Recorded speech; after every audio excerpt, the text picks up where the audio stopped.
90%, 93%, 93 points de blocage, sans doute 93% de Français, de consommateurs, nous, citoyens, derrière les agriculteurs.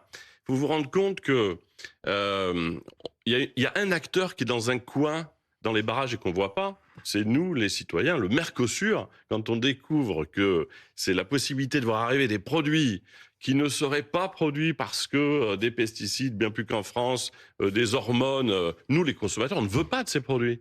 Donc, derrière chaque agriculteur sur les ronds-points, il y a un consommateur, il y a un citoyen, il y en a peut-être 1000 qui, finalement, se joignent au sort et aux revendications de ceux qui nous nourrissent tous les jours.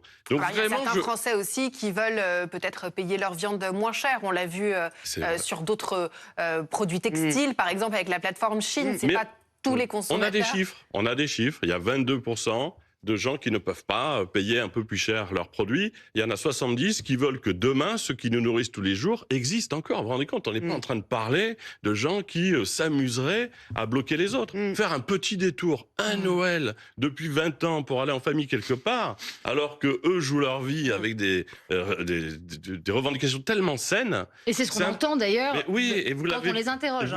Vous l'avez dit dans ce reportage. C'est très choquant pour nous d'imaginer que ce serait un simple confort un petit peu bousculé pour nous citoyens quand on sait que les agriculteurs nous nourrissent tous les jours et qu'on a envie qu'ils puissent vivre de leur travail dans des conditions normales.